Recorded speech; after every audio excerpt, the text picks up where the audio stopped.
नमस्कार, जय हिंद। आप सभी का हार्दिक स्वागत है। मैं यहाँ पर थार्नडाइक के सिद्धांत, व्यवहारवादी सिद्धांत से संबंधित कुछ महत्वपूर्ण फैक्टों के बारे में चर्चा करने वाला हूँ। थार्नडाइक के जो प्रयोग हैं उसके बारे में चर्चा करने वाला हूँ। चलिए स्टार्ट करते हैं। उसके पहले आज का सुविचार देख लेते हैं। आज का सुविचार है, हार और जीत हमारी सोच पर निर्भर है। मान लिया तो हार है, ठान लिया तो जीत है।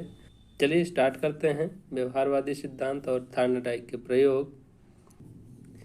उद्दीपन अनुक्रिया सिद्धांत अथवा व्यवहारवादी सिद्धांत, इसको उद्दीपन अनुक्रिया सिद्धांत भी कहते हैं। इसका दूसरा नाम व्यवहारवादी सिद्धांत है। देखिए, व्यवहारवादी सिद्धांत के अंतर्गत क्या क्या है इसके बारे में हम पढ़ लेते हैं। इन सिद्धांतों के अनुसार जब भी व्यक्ति अथवा प्राणी के सामने कोई समस्या आती है, इसे ही उद्दीपन कहते हैं, तो वह उसके समाधान के लिए भिन्न भिन्न अनुक्रियाएं करता है। जब भी उसके पास समस्या आएगी तो उसके समाधान के लिए अनेक प्रकार की अनुक्रियाएं करेगा। इन अनुक्रियाओं में से एक ऐसी अनुक्रिया भी होती है जो उस समस्या का समाधान प्रस्तुत करती है। व्यक्ति अनेक प्रयासों अथवा अनुक्रियाओं को करते करते उस अनुक्रिया को करता है। आगे जब भी उसके सामने वैसे ही समस्या आती है तो पुनः वह भिन्न भिन्न अनुक्रियाएं करता है, लेकिन शीघ्र ही वह उस अनुक्रिया को करने में सक्षम होता है जिससे उस समस्या का समाधान होता है। धीरे धीरे आगे वाले प्रयासों में व्यक्ति उस समस्या के प्रति सही सही अनुक्रिया करने लगता है और एक समय ऐसा आता है कि जब उसके सामने वही समस्या आती है तो तुरंत वही अनुक्रिया करता है जिससे उस समस्या का समाधान होता है। इस प्रकार समस्या अथवा उद्दीपन विशेष के साथ समाधान अनुक्रिया का संबंध स्थापित हो जाता है। इसे ही सीखना कहते हैं, इसे ही लर्निंग कहते हैं। जैसे जैसे यह क्रिया बार बार दोहराई जाती है, उद्दीपन और अनुक्रिया में संबंध मजबूत होता जाता है, दृढ़तर होता जाता है और सीखना भी स्थायी होता जाता है। इस वर्ग में आने वाले सिद्धांतों के सभी प्रतिपादक मनोवैज्ञानिक उद्दीपन अनुक्रिया के मध्य संबंध को सीखने की संज्ञा देते हैं, लेकिन यह संबंध कैसे बनता है इस पर उनमें हर एक मनोवैज्ञानिकों में मतभेद है।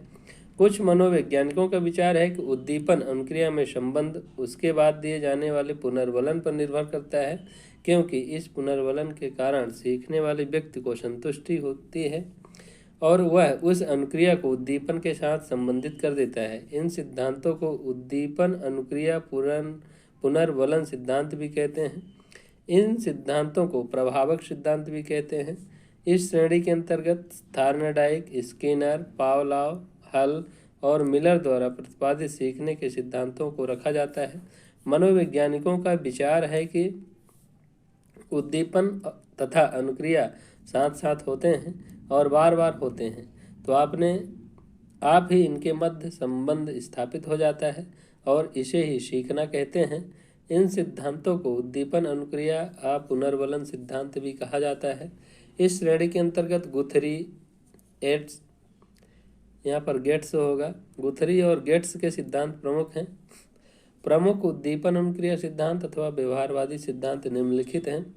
उद्दीपन अनुक्रिया अनुबंधन सिद्धांत, क्रिया पशुत अनुबंधन सिद्धांत, पुनर्वलन का सिद्धांत, संबंध प्रतिक्रिया सिद्धांत या अनुकूलित अनुक्रिया सिद्धांत, एडविन आर गुथरी का सानिध्य सिद्धांत। तो ये सब जो हैं व्यवहारवादी सिद्धांत के अंतर्गत आते हैं। चलिए कुछ देख लेते हैं। यहाँ पर थार्नडाइक का सिद्धांत देख लेते हैं। उद्दीपन अनुक्रिया अनुबंधन का सिद्धांत, इसके प्रतिपादक जो हैं थार्नडाइक जी हैं। उद्दीपन अनुक्रिया अनुबंधन सिद्धांत के प्रतिपादक अमेरिका के प्रसिद्ध मनोवैज्ञानिक एडवर्ड एल थार्नडाइक हैं, जिन्होंने 1958 में अपनी प्रसिद्ध पुस्तक एनिमल इंटेलिजेंस में अपने अधिगम सिद्धांत का उल्लेख किया है, जबकि सन 1913 में प्रकाशित पुस्तक एजुकेशन साइकोलॉजी में थार्नडाइक के अधिगम सिद्धांत का उल्लेख अधिक स्पष्ट रूप से मिलता है। थार्नडाइक महोदय ने संबंधवाद रूपी विचारधारा का प्रतिपादन किया है। इनके अनुसार संबंधवाद का तात्पर्य है उद्दीपन के साथ अनुक्रिया का संबंध स्थापित होता है। इस सिद्धांत को इसे उद्दीपन अनुक्रिया सिद्धांत के नाम से संबोधित किया जाता है। इस सिद्धांत को अधिगम का संबंध सिद्धांत कहते हैं, संयोजनवाद सिद्धांत कहते हैं, प्रयास एवं त्रुटि का सिद्धांत के नाम से जाना जाता है। उद्दीपन अनुक्रिया सिद्धांत को उद्दीपन अनुक्रिया अनुबंधन सिद्धांत के अनुयायियों में से वुडवर्थ, पावलॉव, वाटसन, गुथरी एवं CL हल के नाम महत्वपूर्ण हैं, क्योंकि यहीं से परीक्षा में देता है कि अधिगम सिद्धांत के जो व्यवहारवादी सिद्धांत है इसके अंतर्गत कौन कौन से आते हैं। तो यहाँ पर जो आपको नाम यहाँ पर मैंने बताया है कि थार्नडाइक, स्किनर, पावलॉव, हल और मिलर, ये जो हैं व्यवहारवादी सिद्धांत के अंतर्गत आते हैं। यहाँ पर देखेंगे तो आगे थार्नडाइक के सिद्धांत में क्या कह रहा है कि प्रत्येक क्रिया के पीछे एक उद्दीपन होता है जिसका प्रभाव व्यक्ति पर पड़ता है, उसी के अनुरूप अनुक्रिया होती है। उद्दीपन प्राणी पर प्रभाव डालता है जिसके परिणाम स्वरूप यह अनुक्रिया करता है। इस प्रकार एक विशिष्ट उद्दीपन एक अनुक्रिया से संबंधित हो जाता है, अर्थात उद्दीपन अनुक्रिया के मध्य में अनुबंध हो जाता है। अतः इस अधिगम सिद्धांत को एशार बांड थ्योरी के नाम से भी संबोधित किया जाता है। थार्नडाइक ने अधिगम को परिभाषित करते हुए कहा है कि अधिगम स्नायु मंडल में परिस्थितियों और अनुक्रिया के मध्य संयोगी संबंधों के बनने तथा सम्मिलित होने की बात है। उद्दीपन अनुक्रिया अनुबंधन सिद्धांत को संबंधवाद भी कहा जाता है, क्योंकि इनमें संबंध स्थापित हो जाता है। इस संबंधवाद की परिभाषा मनोवैज्ञानिक रेन ने इस प्रकार दी है कि संबंधवाद यह सिद्धांत है जो समस्त मानसिक प्रक्रियाओं की परिस्थितियों तथा अनुक्रियाओं के बीच एक अर्जित संबंध का कार्य मानता है। थार्नडाइक के एशार बांड थ्योरी सिद्धांत निम्न घटकों पर आधारित है: उद्दीपन का उपस्थित होना, अनुक्रिया का होना, उद्दीपन अनुक्रिया अनुबंधन जो उद्दीपन एवं अनुक्रिया में संबंध स्थापित करता हो, इस पर जो है आधारित है। और थार्नडाइक के सिद्धांत को प्रयास एवं त्रुटि का सिद्धांत के नाम से जाना जाता है। देखिए, मनोवैज्ञानिक थार्नडाइक ने अपने सिद्धांत को प्रतिपादित करने के लिए मुर्गियों, बिल्लियों, मछली, कुत्ते, बंदरों तथा मानवों पर अनेक प्रयोग किए, परंतु बिल्लियों पर किए गए प्रयोगों के आधार पर थार्नडाइक ने प्रयास एवं त्रुटि का सिद्धांत दिया है। तो जब कभी कभी परीक्षा में देता है कि एशार बांड के जनक कौन है, थार्नडाइक हैं, जबकि RS बंद के जनक कौन है, तो स्किनर हैं, स्किनर। ध्यान रखिएगा, थार्नडाइक ने सीखने के 3 प्रमुख नियम दिए हैं। 3 सीखने के प्रमुख नियम कौन से हैं? प्रभाव का नियम है, प्रभाव का नियम। दूसरा जो है तत्परता का नियम है। तीसरा जो है अभ्यास का नियम है, अभ्यास के माध्यम से सीखता है। तो 3 ये प्रमुख नियम है थार्नडाइक के। नेक्स्ट है थार्नडाइक के, देखिए यहाँ पर प्रयोग। थार्नडाइक का पहला प्रयोग है, देखिए थार्नडाइक महोदय ने इस सिद्धांत की पुष्टि के लिए पशुओं पर अनेक प्रयोग किए, किंतु उनकी प्रसिद्ध पुस्तक एनिमल इंटेलिजेंस में वर्णित बिल्ली पर किया गया प्रयोग अधिक महत्वपूर्ण है। पहला प्रयोग यहाँ पर देखिए उलझन बॉक्स का प्रयोग किया गया है, जिसमें थार्नडाइक महोदय ने एक भूखी बिल्ली को एक मंजूषा में बंद कर दिया है। इस मंजूषा से बाहर निकलने का एक ही रास्ता था, दरवाजे के साथ एक लीवर लगा हुआ था जिसको दबाने से ही दरवाज़ा खुल जाता था। मंजूषा के बाहर एक तस्तरी में एक मछली का टुकड़ा रख दिया गया था। बिल्ली ने उस मंजूषा का दरवाज़ा खोलने का अनेक बार प्रयत्न करती है, कभी उछलती है, कभी मंजूषा की सीखचों से बाहर देखती है, कभी मंजूषा के अन्य भागों को हिलाती है। इस प्रकार वह अनेक बार प्रयत्न करती है और अनेक भूल करती है। अंततः अकस्मात उसका पंजा लीवर पर पड़ गया और दरवाज़ा खुल गया। बिल्ली बाहर निकल आई और मछली खा गई, जिससे उसे संतोष की प्राप्ति हुई। जब भूखी बिल्ली को दोबारा मंजूषा में बंद कर दिया गया तो वह पहले से कम समय में मंजूषा से बाहर आकर मछली खा लेती है। यह प्रयोग बिल्ली पर कई बार दोहराया गया है। हर बार बिल्ली ने बाहर निकलने में शीघ्रता दिखाई और अंततः एक समय ऐसा आ गया कि बिल्ली बिना भूल किए ही संदूक से बाहर निकल आई और मछली के टुकड़े को खा गई है। नेक्स्ट प्रयोग है, सेकंड उनका प्रयोग है भूल भुलैया प्रयोग। थार्नडाइक ने अपना दूसरा प्रयोग चूहों पर किया है। पहला प्रयोग बिल्ली पर किया है, दूसरा प्रयोग चूहों पर किया है। भूखे चूहे को भूल भुलैया में प्रवेश द्वार से अंदर कर दिया जाता है और वहीं कहीं पर भूल भुलैया के बीच पनीर रख दिया जाता है। पहली बार चूहा काफ़ी समय तक अंधपतों में भटकता रहता है और अंत में संयोगवश एक सही रास्ता मिल गया जो उसे निर्दिष्ट स्थान तक पहुंचा सका। इस पर कई बार की गई क्रियाओं के फलस्वरूप बाद वाली क्रियाओं में क्रमशः समय में कमी आई। चूहा धीरे धीरे अंधपथों में भटक कर अंत में वो सही रास्ता अपनाना सीख गया। उसे भूल भुलैया के द्वार पर छोड़ने पर वह सही रास्ता अपनाकर तुरंत निर्दिष्ट स्थान पर पहुंचकर पनीर खा गया।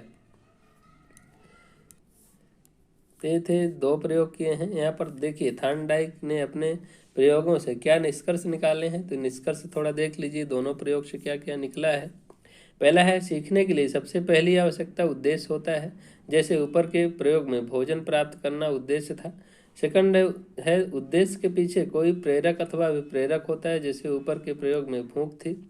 तीसरा निष्कर्ष है, उद्देश्य की प्राप्ति के लिए कोई उद्दीपन होना आवश्यक होता है। जैसे ऊपर के प्रयोग में मछली अथवा भोजन था, मछली था।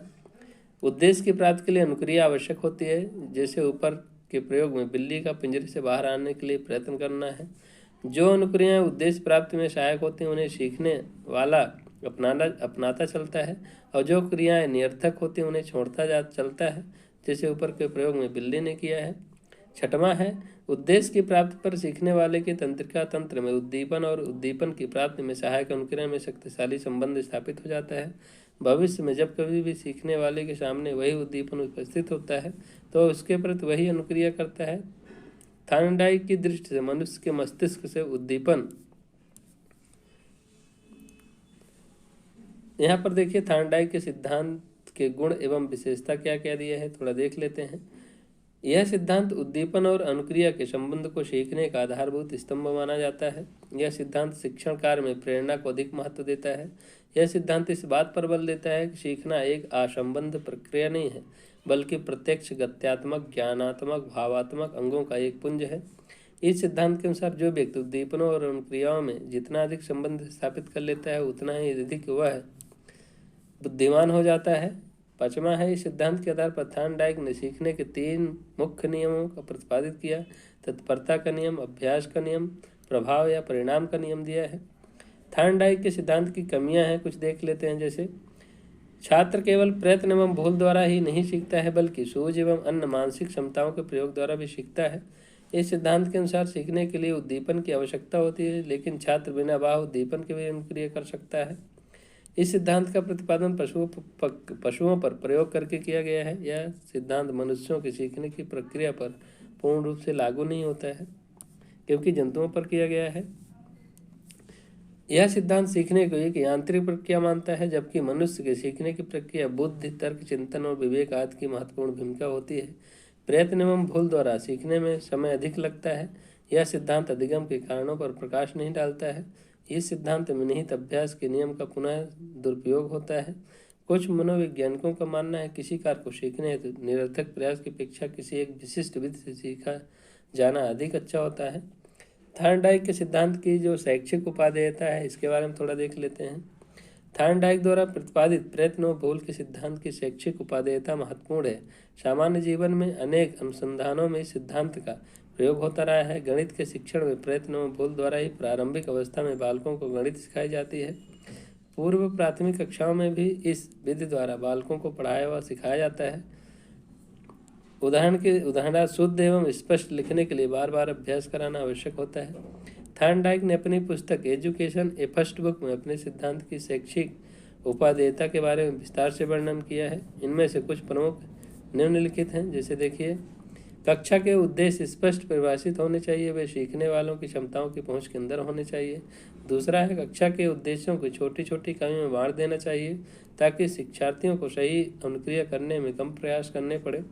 तीसरा है, इस सिद्धांत के अनुसार शिक्षार्थियों का व्यवहार बाह्य पुनर्बलकों को अधिक प्रभावित करता है, अतः शिक्षकों को चाहिए कि वे बालकों को सही अनुक्रिया करने पर प्रशंसा और पुरस्कार दें और गलत अनुक्रिया करने पर हतोत्साहित करें और दंड दें। ये थे थार्नडाइक के प्रयोग। आपको कैसे लगे कमेंट करके ज़रूर बताएं। पहली बार वॉच कर रहे हैं तो प्लीज़ चैनल को सब्सक्राइब जरूर करें, दोस्तों के साथ शेयर करें। ऐसे ही हम हर एक सिद्धांत के बारे में जो भी महत्वपूर्ण तथ्य हैं लेके आऊँगा, ताकि आपको इससे भी कोई बाहर क्वेश्चंस बने तो इससे बाहर ना जाए। मिलते हैं नेक्स्ट वीडियो में, तब तक के लिए बाय। जय हिंद, वंदे मातरम।